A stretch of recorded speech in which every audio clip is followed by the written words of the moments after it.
Hey, happy Wednesday, everyone. Hope you are doing well. It is the middle of the week, in the middle of summer. And we've been feeling it here in San Diego. We're going through a heat wave.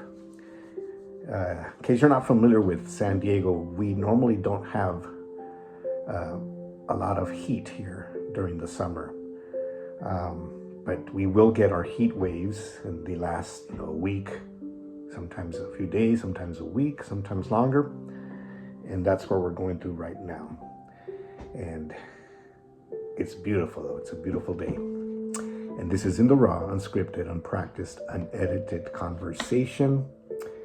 And, I've been thinking about this for a while and have researched it and have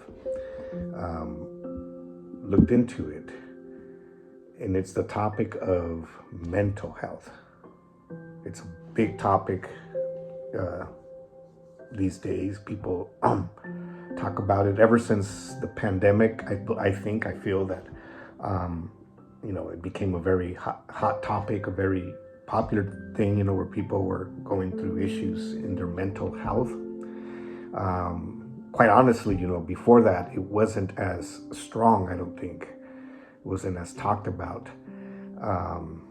Certainly, when I was growing up as a kid and as a teenager and a young adult, I don't remember people talking about it so much as they do today. I don't know if people just dealt with it or if it wasn't an issue back then. But anyways, what does the Bible say about mental health?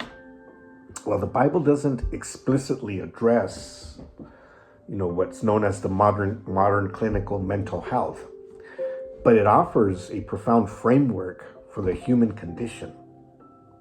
It normalizes deep emotional struggles such as depression and anxiety, and it, depicting faithful figures like Elijah and David as they experienced profound despair.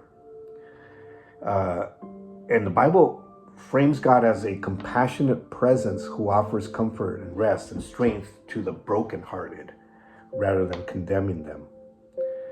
And so here's what how the Bible approaches the mind, emotional health, and practical ways to cope.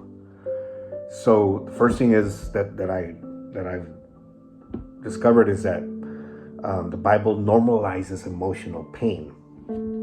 Scripture makes it clear that experiencing mental and emotional anguish does not mean you are failing spiritually. We need to understand that. It doesn't mean we are failing spiritually. Elijah had depression.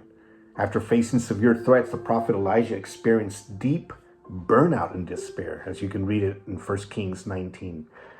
And God did not scold him. He did not push him away. Rather, he provided physical rest, nourishment, and gentle reassurance. King David, he also went through depression.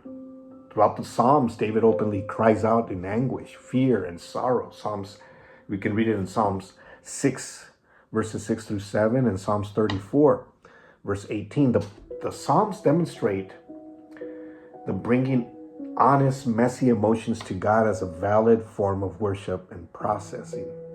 So David was very clear and very candid about this with God, as we should also be.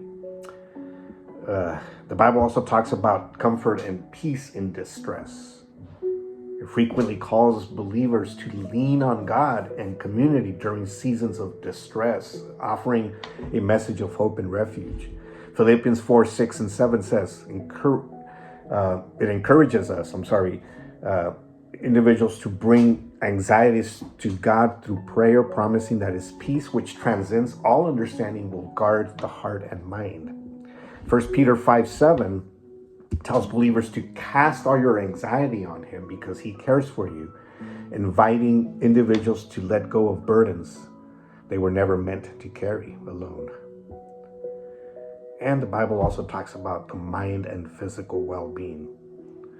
The biblical understanding of a person involves the body, the soul, and the spirit, recognizing that our physical and spiritual lives are deeply intertwined.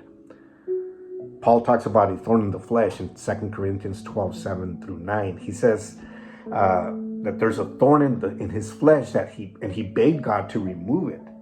And God's response was not to remove it, but to provide sufficient grace, highlighting that God's power is often displayed in human weakness. So, when we acknowledge that we are weak, God will display his power through us. Proverbs 4:23 advises individuals to, above all else, guard your heart, for everything you do flows from it, underscoring the importance of protecting the mind and managing thoughts. The Bible talks a lot about this. The Bible talks a lot about, I will give you rest for your soul. I'm just reminded of that. And what does that mean, rest for your soul? I know what rest for my body means, but what does rest for my soul mean? That's, when we're going through anxiety, we're going through depression, we're going through issues with our mental health, God will provide rest for our soul. So if you're currently experiencing mental health struggles, exploring the compassionate teachings of Scripture can be a great comfort. But the Bible also can also serve as a companion to professional care.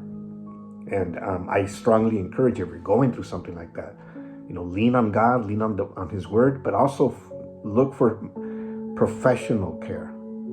And find a mental health professional or a community resource that will help you get through this. You need to talk it out. You need to get professional help for this. I always recommend this. And you should always seek somebody that is a professional that will help you go through this, and especially if it's biblically based. I strongly encourage that as well. So I hope you have an amazing rest of your day, an amazing week, and we'll talk to you soon.